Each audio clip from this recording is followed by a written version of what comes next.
Welcome to my YouTube channel. Today आज discuss करेंगे section B पर। सेक्शन बी पर यस, सेक्शन ए हमारा ऑलरेडी कंप्लीटेड है। तो एमसीए हम यहाँ पे देख रहे थे एकेटी यूनिवर्सिटी का previous year question MCA first semester problem solving using C, जिसमें हमारा सेक्शन ए पूरा क्या करा चुके हैं। अगर आप लोगों ने उस वीडियो को नहीं देखा है तो उस वीडियो को ज़रूर देखें, और चैनल पे अगर नए हो तो चैनल को सब्सक्राइब करना ना भूलें। तो सेक्शन ए हमारा क्या हो चुका है, सारे क्वेश्चन कंप्लीट हो चुके हैं। लॉन्ग वीडियो हो गया था बेसिकली। इसमें सेक्शन बी में कितने क्वेश्चन है, 1 2 3 4 एंड 5 5 क्वेश्चन है।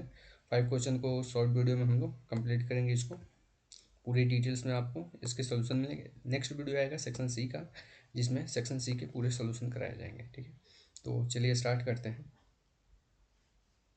हाँ, तो सेक्शन बी का सॉल्यूशन देखते हैं, जिसमें पहला क्वेश्चन हमारा है कि what is use of flow chart. Flow chart का क्या यूज है, ठीक है, उसके बताना है। और लिस्ट आउट करना है symbol use in flow chart, and एक फ्लो चार्ट को ड्रॉ भी करना है। Find the whether a given year is leap year और नॉट। मतलब ईयर, जो कोई भी ईयर बताता है, कोई आपको प्रोग्राम में एंटर करते हैं तो वो लीप ईयर है कि नहीं, ये आपको लॉजिक बनाना है फ्लो चार्ट की हेल्प से। ठीक है, तो फ्लो चार्ट क्या होता है, तो फ्लो चार्ट एक डायग्राम होता है। फ्लो चार्ट क्या है, एक डायग्राम है जो रिप्रेजेंट करता है फ्लो ऑफ प्रोसेस। मतलब कोई भी प्रोग्राम आप करते हैं तो उसके प्रोसेस को क्या करता है, रिप्रेजेंट करता है। तो बेस्ट तरीका होता है कोई भी चीज़ समझने का फ्लो चार्ट। आप कोई भी आपको प्रोग्राम देता है, आप फ्लो चार्ट एक डायग्राम होता है जिसके थ्रू से प्रोग्राम कैसे, मतलब आप उसको राइट करेंगे, उसको फ्लो चार्ट की मदद से आप क्या कर सकते हैं, अच्छे से समझ सकते हैं। तो flow chart is A type of diagram का टाइप है जो रिप्रेजेंट करता है वर्क फ्लो ऑफ प्रोसेस को, वर्क प्रोसेस को क्या करता है, फ्लो को क्या करता है, रिप्रेजेंट करता है। ए flow chart can also be defined A diagrammatic representation of algorithm. यानी कि एल्गोरिदम को डायग्रामेटिक रिप्रेजेंटेशन करने का एक क्या है, बहुत अच्छा डायग्रामेटिक मेथड है, जो क्या करता है, step by step approach to solve the task. कोई भी टास्क है, कोई भी प्रॉब्लम है, उसको स्टेप बाय स्टेप अप्रोच करके क्या करता है, ये सॉल्व करता है। अब इसके यूज को देख लेते हैं। Use of flow chart, flow chart का use. Flow chart is a diagrammatic representation of process और एल्गोरिदम। यानी कि एल्गोरिदम और प्रोसेस का रिप्रेजेंटेशन है, किसका, डायग्रामेटिकली। ठीक है, फ्लो चार्ट। ठीक है, इट हेल्प, ये क्या हेल्प करता है, विजुअलाइज, कोई भी प्रोग्राम को विजुअलाइज करने का। जैसे ये एक क्वेश्चन था हमारा कि हाँ, वेदर ए गिवन ईयर, मतलब कोई भी आपको ईयर बताता है, उसको बताना है कि लीप ईयर है कि नहीं, ऐसा प्रोग्राम लिखना है। तो आप पहले इसको फ्लो चार्ट की मदद से आप समझिए इसको कैसे, मतलब इसका फ्लो जाएगा, कैसे आप इसको डिफाइन करें। जैसे उसका शायद, हाँ, यहाँ पे मैंने ले रखा है तो इसको समझ जाएंगे। पहले देख लेते हैं क्या क्या हमारे पास शेप होते हैं, सिंबल्स होते हैं, इसको तो यूज ऑफ फ्लो चार्ट ये देख लिए। It visualise sequence of steps and decision involve in solving problems. Flow chart useful for, flow chart किसमें यूजफुल है, जैसे कोई भी प्लानिंग करना है, जैसे कोई भी प्रोग्राम दे दिए आपको उसके बारे में आप सोच रहे हैं, प्लानिंग कर रहे हैं, उसमें बहुत हेल्प करता है।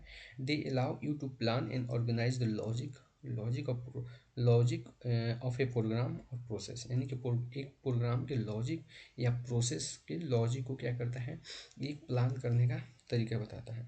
ठीक है, कम्युनिकेशन, कम्युनिकेशन भी इसमें होता है। जैसे फ्लो चार्ट प्रोवाइड एक क्लियर, मतलब एक प्रोवाइड करता है क्लियर वे, ठीक है, इजी टू अंडरस्टैंड, समझने के लिए, रिप्रेजेंटेशन ऑफ प्रोसेस को रिप्रेजेंट करने के लिए। जैसे कोई भी प्रोग्राम आप बनाते हैं, उसके प्रोसेस को समझने के लिए क्या करता है, बहुत अच्छा कम्युनिकेशन तरीका है, जिससे आप किसी भी पर्सन को आप क्या कर सकते हैं, समझा सकते हैं या अंडरस्टैंड करा सकते हैं उसको। ठीक है, making it simple to communicate idea, मतलब इससे बहुत अच्छा आइडिया मिल जाता है। Documentation, they serve a form of documentation for processes which can be reference later for maintenance और डिबगिंग। ठीक है, problem solving, flow chart helps in analysing, breaking down complex program into a smaller and manageable task. ठीक है, problem solving में भी help करता है। Symbols क्या क्या होता है, तो ओवल होता है, देख सकते हैं यहाँ पे सिंबल, जिसको क्या बोलते हैं, टर्मिनेटर बोलते हैं। इसका एग्जांपल आप ले सकते हैं, जैसे कोई भी आपको फ्लो चार्ट बनाना चाहते हैं तो पहले तो आप स्टार्ट करेंगे ना, तो स्टार्ट का सिंबल ये रहा, ठीक है। एंड का भी सिंबल सेम यही ओवल ही रहता है, जैसे use to represent a start and end of a process, कोई भी प्रोसेस, कोई भी प्लानिंग, उसके प्रोसेस स्टार्ट और एंड को क्या करता है, ये ओवल डिनोट करता है। रेक्टेंगल देख लेते हैं। रेक्टेंगल एक इसका सिंबल है जिसमें क्या करते हैं, हम प्रोसेस को डिनोट करते हैं। Represent a process of operation, मतलब कोई भी ऑपरेशन हो रहा है, कोई भी प्रोसेस हो रहा है तो उसको रेक्टेंगल बॉक्स में क्या करते हैं, डिनोट करते हैं। जैसे कैलकुलेटिंग इवेंट, कैलकुलेटिंग वैल्यू या असाइनमेंट एग्जाम्पल है। अब नोट डाउन करते रहें।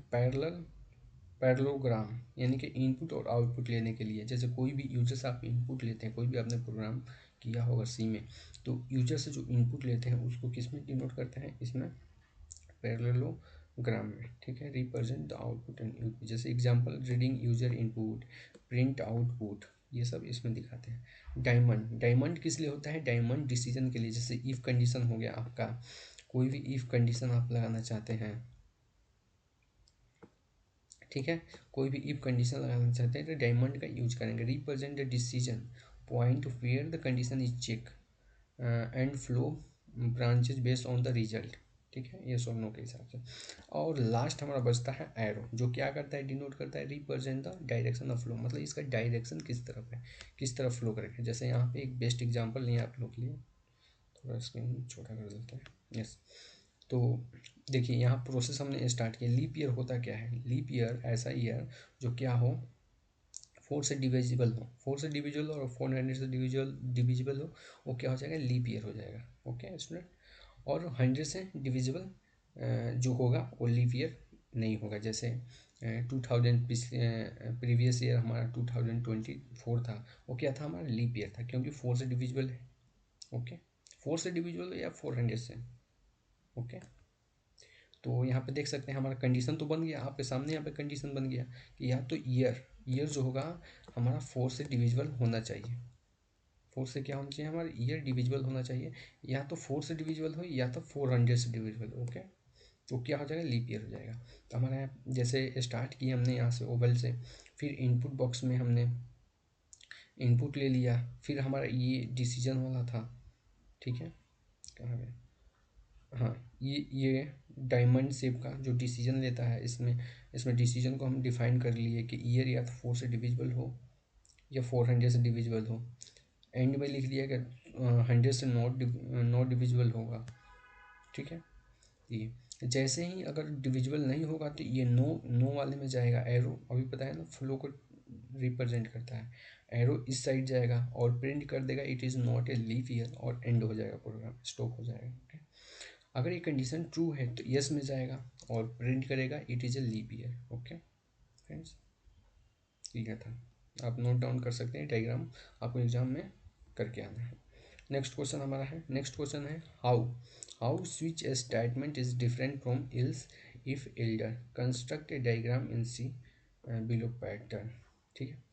तो आप पहले देख लेते हैं हम कि स्विच और इल्स इफ में क्या डिफरेंस है, ठीक है। तो यहाँ पे लोग राइट किया हूँ, स्विच स्टेटमेंट एल्स इफ एक साइड, ओके। पर्पस क्या है, use for checking the multiple fixed value of a single expression, मतलब एक मल्टीपल वैल्यू के लिए हम क्या कर सकते हैं, एक फिक्स्ड कर सकते हैं एक्सप्रेशन, जिससे हम क्या कर सकते हैं, मल्टीपल कंडीशन को हम क्या कर सकते हैं, चेक कर सकते हैं सिर्फ एक एक्सप्रेशन से। लेकिन इसमें क्या होता है, इल्स में बार बार आपको इल्स इफ में कंडीशन आपको डालने पड़ते हैं, जिससे कोड लेंदी होता चला जाता है, ठीक है। तो use for evaluating the multiple condition के लिए, लेकिन इसमें क्या होता है, use for checking the multiple condition, इसमें चेक कर देता है मल्टीपल कंडीशन को एक सिंगल एक्सप्रेशन से, ठीक है। आप कंपेयर कर पा रहे होंगे, जैसे एक सिंटेक्स में स्विच एक्सप्रेशन इसमें दिया है, इस एक्सप्रेशन के बेस पे ये केस वाला चलेगा, केस 1 चलेगा, केस केस वैल्यू 1 चलेगा, या केस वैल्यू 2 चलेगा। अगर वैल्यू 1 आया तो केस वैल्यू 1 वाला चलेगा, केस वैल्यू 2 आया तो वैल्यू 2 वाला चलेगा। लेकिन इसमें क्या होता है, इसमें बार बार कंडीशन चेक करता रहता है। जैसे इफ़ कंडीशन नहीं चला तो इफ एल्स में जाएगा, इफ एल्स कंडीशन नहीं चला तो एल्स कंडीशन में चला जाएगा, ओके। तो आप कंपेयर कर पा रहे हैं जब। नेक्स्ट देखते हैं evaluation type, compare the expression compare the expression against the predefined case value, ये कंपेयर करता है expression against the case value के अगेंस्ट, ठीक है। Okay, evaluate each condition in A sequence, इसका कंडीशन क्या करता है, सीक्वेंस में चलता है। जैसे इफ कंडीशन नहीं चला तो एल्स, इफ एल्स में जाएगा, एल्स में से उसकी एल्स आगे वाले में जाएगा, एल्स एल्स में जाएगा। लेकिन इसमें क्या होता है, एक सिंगल एक्सप्रेशन के थ्रू ये जंप करता रहता है, जंप करते हुए चला जाता है। जैसे कंपेयर एक्सप्रेशन, सारे एक्सप्रेशन को कंपेयर कर लेता है अगेंस्ट प्री डिफाइंड केसेस। जैसे यहाँ पे केस वैल्यू 1 है, वैल्यू 1 आएगा इसमें तो ये केस चलेगा, वैल्यू 2 आएगा तो ये केस चलेगा। ओके, इफिशियंसी देख लेते हैं इसका। मोर इफिशियंट, ये बहुत ही इफिशियंट है फॉर मल्टीपल केसेस के लिए of single expression due to jump table. Okay, इसमें क्या होता है, can you less efficiency condition are checked sequentially, ये बहुत लेस इफिशियंसी होता है इसमें, क्योंकि ये कंडीशन सिक्वेंसली चेक करता रहता है। लेकिन इसमें क्या होता है, मल्टीपल केस को चेक कर सकता है एक सिंगल एक्सप्रेशन से, और जैसे ही मिलता है उसको जंप कर जाता है इसमें, लेकिन इसमें सिक्वेंसली चलता है। फ्लेक्सिबिलिटी देखते हैं, इसमें फ्लेक्सिबिलिटी क्या होता है, तो limited to checking the quality, यानी कि फिक्स्ड वैल्यू, इसमें लिमिटेड होता है चेक करने के लिए क्वालिटी को। लेकिन इसमें क्या होता है, मोर फ्लेक्सिबल होता है, बहुत ही फ्लेक्सिबल होता है to handle the complex condition, मतलब कॉम्प्लेक्स लॉजिक के लिए बहुत ही इफ एल्स बहुत ही अब ऐसा कर सकते हैं कि बहुत ही अच्छा होता है, ठीक है। लेकिन इसमें क्या होता है, इसमें थोड़ा बेटर फ्लेक्सिबिलिटी नहीं मिलती है। ब्रेक स्टेटमेंट, ब्रेक स्टेटमेंट किस में होता है, तो required break statement to exit after a case is matched, मतलब कोई भी केस से आपका मैच कर गया, यहाँ पे अगर ब्रेक कंडीशन आप नहीं लगाते हैं तो ये क्या करता रहता है, ये बार बार हर केस में चलता रहे, चलता चला जाएगा, चलता चला जाएगा। लेकिन ब्रेक कंडीशन से क्या होता है, एग्जिट हो जाता है, केस को एग्जिट किया जाता है, इसमें कोई भी आवश्यकता नहीं होती है। No need to break of condition for sequence, ठीक है। इफ़ में तो अब सी में किए होंगे प्रोग्रामिंग, तो इफ़ में तो ब्रेक लगता नहीं है। ओके, वो तो ऑटोमेटिक कट हो जाता है। अब यूज केस देख लेते हैं। Best use when many possible value for one variable need to check, यानी कि जैसे मेनू ऑप्शन, जैसे आप कोई भी कैलकुलेटर बनाना चाहते हैं, कैलकुलेटर का आप एग्जांपल ले सकते हैं। जैसे आप कैलकुलेटर के एग्जांपल ले सकते हैं, कैलकुलेटर में क्या होता है, जैसे आप एडिशन करना चाहते हैं तो आप कंडीशन के बेस पे यहाँ पे कंडीशन भेज सकते हैं। जैसे केस, एक एडिशन के लिए केस बना लिए, एक सब्सट्रैक्शन के लिए केस बना लिए, एक आप मल्टीपल के लिए, एक डिवीजन के लिए। जिस प्रकार से यूजर इसमें कंडीशन भेजेगा, जैसे उसको एडिशन करना है, 2 नंबर है उसके पास ऑलरेडी, तो एडिशन करना है तो इसमें कंडीशन में भेज देगा एडिशन, तो केस वाला एडिशन चल जाएगा। अगर सब्सट्रैक्शन भेजेगा तो ये वाला केस चलेगा। सेम लॉजिक है।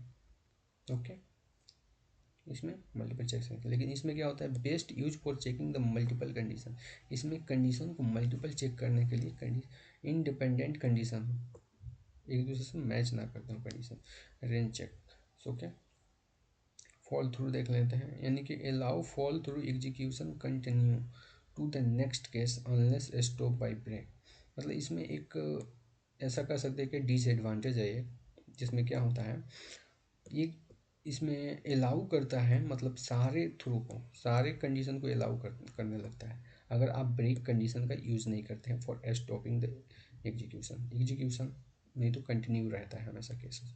लेकिन इसमें क्या होता है, ऑल नो ऑल थ्रू, मतलब कोई भी इसमें कंडीशन, इसमें ब्रेक की आवश्यकता नहीं होती है कि कंडीशन को ब्रेक करना पड़ेगा, ये only one block is executed, मतलब इसमें इफ ऑलवेज इसमें एक बार वो ब्लॉक चल गया उसके बाद वो वहाँ से बाहर ही आ जाता है, टर्मिनेट होकर रिटर्न नहीं कर देता है, ठीक है।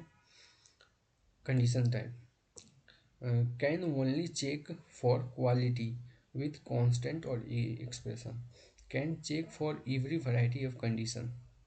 ओके, आप ये सिंपल सा एग्जांपल लिख सकते हैं। जैसे वहाँ पे कौन सा प्रोग्राम कोई कहा था क्या, ये सिर्फ पैटर्न का प्रोग्राम करना है आपको सी में। ओके, तो सिंपल सा लॉजिक है, मेन फंक्शन बना लिए, एक इंट नेम का यूजर से इनपुट लेने के लिए हम क्या कर लिए, इंट टाइप का एक डेटा बना लिए, और इंटर ए नंबर एक प्रिंट लिख लिए, स्कैनफ यूज करके हमने क्या कर लिया,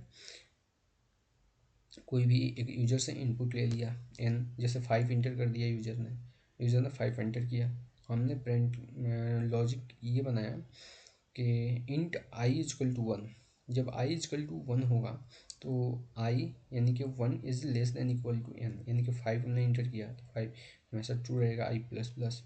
ठीक है, इस लूप में जाएगा, j इजकल टू 1 देखा, okay right. j is less than equal to i is equal to पहले से 1 है, ये कंडीशन ट्रू हो जाएगा, और j प्लस प्लस तो एक स्टार हमारा प्रिंट हो जाएगा, एक स्टार हमारा प्रिंट हो गया। ठीक है, एक स्टार प्रिंट हो गया। नेक्स्ट कंडीशन में जाएगा, नेक्स्ट में प्रिंट ln, नहीं इसी में जाएगा, फिर j प्लस प्लस, तो j की जगह पे 2 हो जाएगा, यहाँ पे j पर क्या आएगा, 2 आएगा, 2 is less than equal to 1, wrong answer है, क्या हो जाएगा, रॉन्ग, रॉन्ग है, तो ये कहाँ रिटर्न हो जाएगा, इस प्रिंट ln पे। तो नेक्स्ट लाइन में हम आ गए, ठीक है, यहाँ पे हम इस लाइन में आ गए। ठीक है, move to next line after each. ऐसे ही नेक्स्ट कंडीशन में क्या होगा, आई प्लस ब्लॉक होगा, तो आई हो गया 2, 2 is less than equal to 5, yes condition true है, नेक्स्ट कंडीशन में आएगा, ये कंडीशन ट्रू हो गया। फिर नेक्स्ट में आया फॉर लूप में, जे इजकल टू 1, सही है, जे इज लेस देन टू आई, तो जे की जगह पे तो 1 हो जाएगा, और यहाँ पे क्या था हमारा, आई की जगह पे क्या हो चुका है, आई प्लस ब्लॉक होकर 2 हो चुका है, आई की जगह पे हमारा क्या हो चुका है, 2 हो चुका है। ठीक है, और जे प्लस प्लस, तो इसमें ये कंडीशन ट्रू है, तो फिर एक स्टार प्रिंट हो जाएगा। ठीक है, एक स्टार मेरा प्रिंट हो गया। फिर जे प्लस प्लस होगा, ओके, जे प्लस प्लस होगा तो जे इजक्वल टू 2 हो जाएगा, तो 2 is less than equal to 2, yes true है कंडीशन, तो फिर एक स्टार यहाँ पे प्रिंट हो जाएगा। ठीक है, फिर हमारा एक स्टार ये सेम लाइन में है, ये दोनों स्टार सेम लाइन में, ओके, एक स्टार प्रिंट हो गया।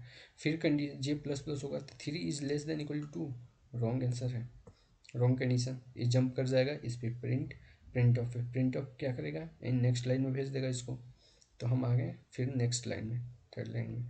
फिर ये जाएगा ऊपर, आई प्लस प्लस होगा, यहाँ पे 3 हो जाएगा, 3 इज लेस देन 5, इस कंडीशन ट्रू है। नेक्स्ट लाइन में आएगा, आई इजकल टू 3 हो गया है, तो 3 मतलब जे में 1 चला गया, 1 इज लेस देन आई, तो 1 is less than equal to 3, yes true है कंडीशन, तो ऐसे प्रिंट हो गया। ठीक है, ऐसे ही आप कंपेयर करके सारे कंडीशन को आप यहाँ पे देख सकते हैं, तो सेम वैसा ही हमारा क्या हो जाएगा, प्रिंट हो जाएगा स्टार, ऊपर जैसा हमें क्वेश्चन में दे रखा है। तो ये था हमारा लॉजिक। फिर नेक्स्ट लाइन में आएगा, कंडीशन फॉल्स होगा, फिर नेक्स्ट लाइन में आएगा, जैसे यूजर इनपुट करेगा उसके हिसाब से ये प्रिंट होगा। तो ये आप छोटा सा प्रोग्राम आप देख सकते हैं, आप समझने की कोशिश करें, अगर नहीं समझ में आया तो कमेंट बॉक्स में कमेंट जरूर पेस्ट करें। ओके, अब क्या कह रहा है, illustrate the concept of recursion and base condition of recursion, construct a recursive function to find a factorial of an input number। Okay, पहले देखते हैं कंसेप्ट ऑफ रिकर्सन इन सी। ठीक है, तो रिकर्सन क्या कंसेप्ट है, रिकर्सन शायद सेक्शन ए में भी शायद एक क्वेश्चन आया था, तो आप देख सकते हैं रिकर्सन कितना इंपॉर्टेंट है। ठीक है, तो रिकर्सन का एक सिंपल सा डिफिनेशन है, कोई भी लिख सकता है उसको, recursion is a programming technique है जो क्या करता है, एक फंक्शन ही है, समझिए कि एक तरह का फंक्शन ही है, जो क्या करता है फंक्शन, वो अपने आप को ही कॉल करने लगता है in order to solve a problem, जब तक प्रॉब्लम सॉल्व नहीं कर देता। ठीक है, रिकर्सिवली हमने फैक्टोरियल का प्रीवियस क्वेश्चन में देख रखा है, अगर आप लोगों ने उस वीडियो को नहीं देखा है तो उस फर्स्ट वाले वीडियो को जरूर देखें, सेक्शन ए के क्वेश्चन के सारे। ठीक है, प्रॉब्लम सॉल्व करता है। Recursive function typically consist of 2 parts. Recursive function में क्या होते हैं, 2 पार्ट होते हैं, हमने देखा था रिकर्सिव फंक्शन में, वो क्वेश्चन में हमने सेक्शन ए में भी देखा था, फैक्टोरियल में हमारे पास दो कंडीशन थे, बेस कंडीशन और एक रिकर्सिव कंडीशन। बेस कंडीशन में क्या होता था, बेस कंडीशन में जैसे फैक्टोरियल का हमने लिखा था, तो वहाँ पे n इजकल टू 0 जब हो जाता था तो हम रिटर्न कर देते थे 1। ठीक है, वो हमारा बेस कंडीशन है, इसलिए बेस कंडीशन है बिकॉज ऑफ, क्योंकि अगर हम प्रोग्राम को करना चाहते हैं तो उसका तो कोई बेस कंडीशन होना चाहिए ना, कोई भी प्रोग्राम है उसको एंड करने के लिए तो उसका लॉजिक आप बनाइए ना, उसका बेस कंडीशन। तो इसमें रिकर्सिव फंक्शन को एंड करने के लिए बेस कंडीशन क्या करा जाता है, यूज किया जाता है। यहाँ पे हमने लिख रखा है, आप यहाँ पे देख सकते हैं, राइट भी किया है मैंने, stopping the condition that prevent infinite recursion and provide a solution for a simplest case. ठीक है, कंडीशन को ब्रेक करने के लिए इसको बेस कंडीशन यूज किया जाता है। रिकर्सिव केस, ये पार्ट ऑफ फंक्शन, ये फंक्शन का ही पार्ट होता है जहाँ फंक्शन क्या करता है, अपने आप को कॉल करता रहता है with modify the parameter, parameter के हिसाब से अपने आप को मॉडिफाई करता रहता है, working together on base condition, जब तक वो बेस कंडीशन के पास वो नहीं पहुँच जाता। जैसे शायद इसमें भी प्रोग्राम होगा, 1 सेकेंड, यस इसमें भी है एक फैक्टोरियल का सेम सेम वही कंसेप्ट है। उस वीडियो को नहीं देखा, आप वीडियो को जरूर देखें, ठीक है।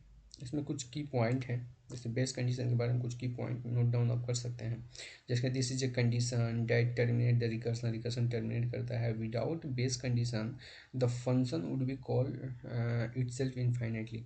मतलब अगर बेस कंडीशन आपके प्रोग्राम में नहीं है, रिकर्सन रिकर्सन कोई भी रिकर्सन का प्रोग्राम बना रहे हैं आप, उसमें अगर बेस कंडीशन ही नहीं है तो आपका क्या हो जाएगा, इनफाइनाइट लूप में फंस जाएगा आपका फंक्शन हो, ठीक है। तो इसलिए ये जरूरी है बेस कंडीशन। और recursive function, function call itself without modifying the parameter recursively working together condition भी देखिए हमने। फैक्टोरियल का आप एग्जांपल ले सकते हैं, फैक्टोरियल का example, factorial of A number n, ठीक है। तो फैक्टोरियल में हम क्या करते हैं, जैसे 5 का हमें फैक्टोरियल निकालना है, 5 का हमें फैक्टोरियल निकालना है, ठीक है। 5 का हम फैक्टोरियल निकालना, तो हम क्या करते हैं, तो 5 को बचपन में सिखाया गया होगा, 5 को क्या करो, एक एक कम करते चली जाओ। बचपन में हमको यही सिखाया गया है, 5 को एक एक कम करते चले जाओ कि कहाँ तक, तो 1 तक, ठीक है फ्रेंड्स। इसमें क्या हो रहा है, आप यहाँ से लॉजिक लगा सकते हैं, यहाँ पे क्या हो रहा है, एक एक कम हो रहा है। तो अगर कोई कहे कि 5 का आपने लिख लिया, और फैक्टोरियल n का लिख के दिखाइए, फैक्टोरियल n का कैसे लिखेंगे, तो n में क्या करना है, factorial n multiply factorial n-1 multiply factorial n-1 n-2 factorial dot dot कहाँ तक जाएगा, 1 तक। बेस कंडीशन यही है, यही बेस कंडीशन है जहाँ तक एंड हो जाएगा। और बेस केस क्या है, फैक्टोरियल 0, फैक्टोरियल 0 का मतलब 1, यहाँ फैक्टोरियल 1 का मतलब 1, ये हमारा बेस केस है, ठीक है। वहाँ एंड हो जाएगा। रिकर्सिव फंक्शन, रिकर्सिव फंक्शन का लॉजिक क्या रहेगा, तो recursive related to calculate the factorial of n is factorial n is equal to factorial n multiply factorial n-1 for n is less than 0। यहाँ पे देख सकते हैं, कंडीशन मैंने बना दिया है, n इज लेस देन 0, जब तक हमारा 0 तक नहीं होता, ये बेस कंडीशन है। Factorial 0 is equal to 1, factorial 0 is equal to क्या हो जाएगा, 1, यानी कि ये बेस कंडीशन ही बन गया, ठीक है। जैसे प्रोग्राम्स आपको अच्छे से समझ में आएगा, जैसे एक फैक्टोरियल नाम का एक फंक्शन बना रखा है मैंने यहाँ पे, ठीक है।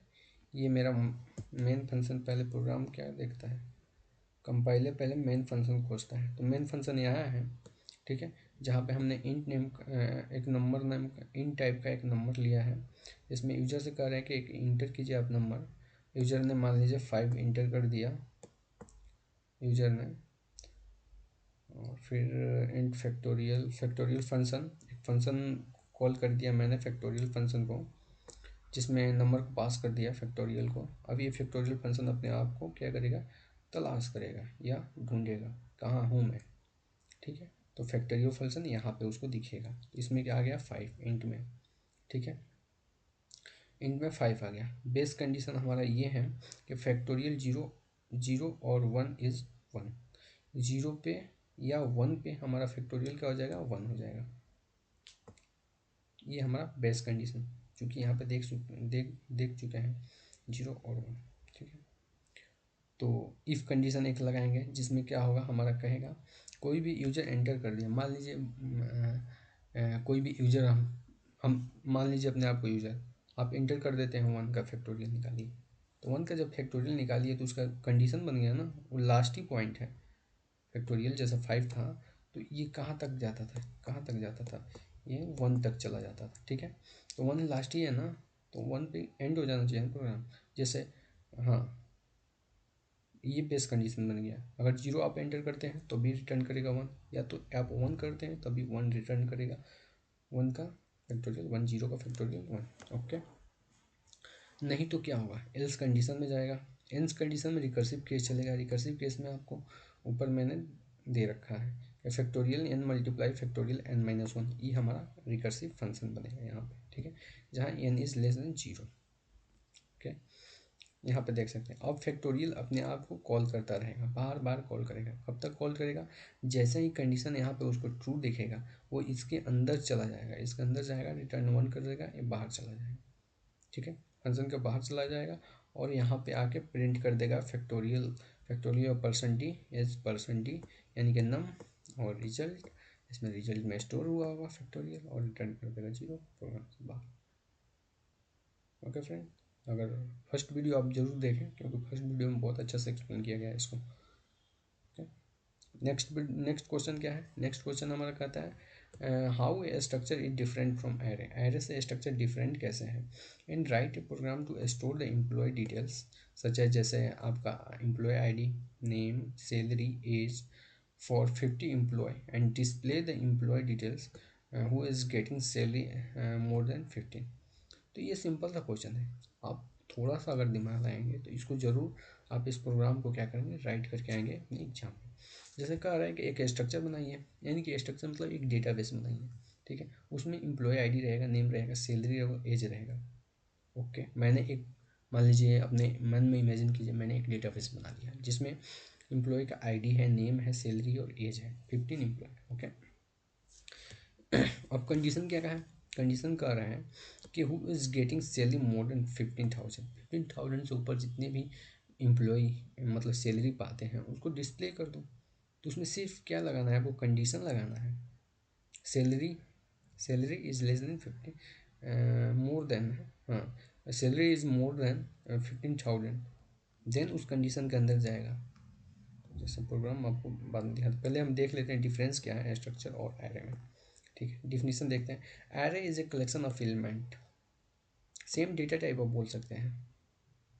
Okay, array is a collection of element of same data type stored in continuous memory, ये कंटिन्यूस मेमोरी में हम स्टोर कर सकते हैं। जैसे इन टाइप का डेटा है तो इन टाइप का ही ओनली स्टोर होगा हमारा एरे में। ओके, जैसे यहाँ पे इन टाइप का एरे है तो इसमें इन टाइप का ही एरे क्या होगा, डेटा स्टोर होगा, ठीक है।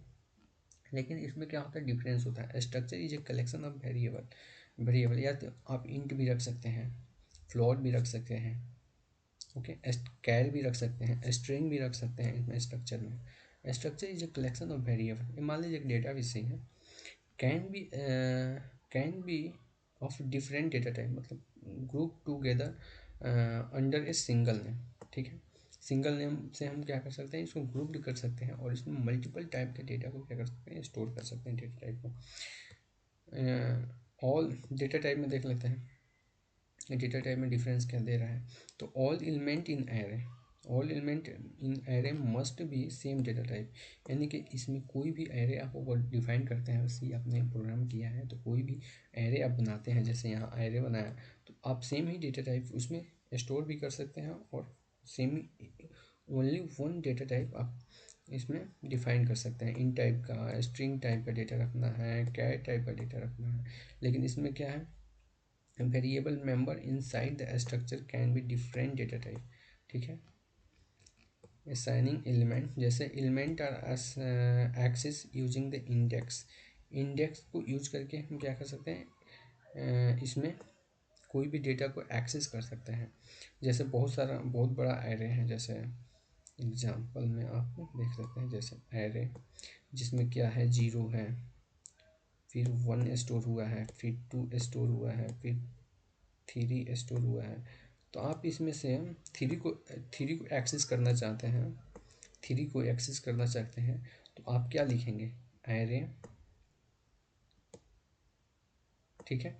आप यहाँ से काउंट कर सकते हैं, ये 0 इंडेक्स पे है, इसको 0 से स्टार्ट होता है, 0 1 2 3, ठीक है। तो ये 0 1 2 3, तो आप यहाँ पे 3 प्रोवाइड करेंगे, ओके। तो ये 3 वाला नंबर क्या होगा, आपके स्क्रीन पे दिखेगा। तो ये कहने का मतलब है कि element are access using the index, index को यूज करके हम, ये 0 से स्टार्ट होता है, 1 2 3, हम क्या कर सकते हैं, इसको डिफाइन कर सकते हैं। लेकिन इसमें क्या होता है, members are access using the dot operator, इसमें डॉट ऑपरेटर को यूज करके हम क्या कर सकते हैं, कोई भी चीज़ को एक्सेस कर सकते हैं। जैसे एम्प्लॉय का सैलरी एक्सेस करना है तो एमपी नाम का एक वेरिएबल बना लेंगे, उसे स्ट्रक्चर जहाँ डिफाइन करेंगे और डॉट सैलरी कर देंगे तो उसका प्रिंट हो जाएगा। मेमोरी अलोकेशन देख लेते हैं, डिफरेंस मेमोरी अलोकेशन में। तो array allocate the memory continuously for all element, यानी कि सभी एलिमेंट के लिए क्या कर सकता है, ये मेमोरी कंटिन्यूसली देता है, ठीक है। लेकिन इसमें क्या होता है, a structure allocate memory for each member separately, मतलब स्ट्रक्चर क्या करता है, अलोकेट करता है मेमोरी फॉर ईच मेंबर, प्रत्येक मेंबर के लिए separately, but member are group together, but member क्या होते हैं, ग्रुप दो होते हैं एक दूसरे में। केसेस क्या होते हैं, यूज केसेस, तो used when need to store the multiple element of the same data type. इसका यूज तब होता है जब हमको आवश्यकता होती है मल्टीपल एलिमेंट को स्टोर करने के, वो भी क्या, सेम डेटा टाइप का। जैसे स्ट्रिंग डेटा टाइप का, जैसे नेम स्टोर करना है तो ओनली नेम टाइप का डेटा टाइप स्टोर कर सकते हैं एरे में। इन टाइप का डेटा टाइप, इन टाइप का वैल्यू अगर स्टोर करना है एरे में तो हम ओनली इन टाइप। लेकिन इसमें क्या कर सकते हैं, many type of different different type के हम क्या कर सकते हैं, डेटा को यूज कर सकते हैं, इसलिए यूज होता है। Okay friends, okay.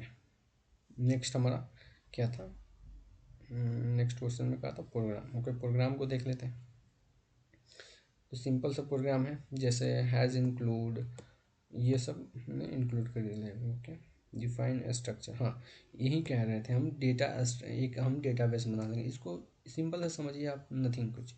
अगर आपने सी अगर नहीं पढ़ा है तो कोई बात नहीं, आप इसको समझ लीजिए डेटाबेस। ऐसा एक डेटाबेस है जिसमें एम्प्लॉय का आईडी है, इन टाइप का नेम है, 15 कैरेक्टर जिसमें एंटर कर सकते हैं, और फ्लोट डेटा टाइप का एक सैलरी है, इन टाइप का हमारा एज है, ठीक है। ये डेटा टाइप बना लिया। तो प्रोग्राम पहले मेन फंक्शन को ढूंढेगा, मेन फंक्शन ढूंढा, फिर कहा स्ट्रक्ट, ओ प्रोग्राम कहेगा अच्छा स्ट्रक्ट एम्प्लॉय, तो फिर एम्प्लॉय को ढूंढेगा। ओके, सही है, प्रोग्राम में एम्प्लॉय है उसको मिलेगा, कहेगा अच्छा एम्प्लॉयज़ 15, हमें कहा है 15 एम्प्लॉय का डेटा हमें स्टोर करना है। तो 15 इसमें क्या करेगा, कंज्यूम, मतलब एरिया, एरिया रिजर्व कर लेगा इस डेटाबेस में। 15 एम्प्लॉय का डेटा स्टोर करने के लिए ये क्या करेगा, एरिया एक बना लेगा एम्प्लॉय नेम का, एम्प्लॉयज़ नेम का, ठीक है।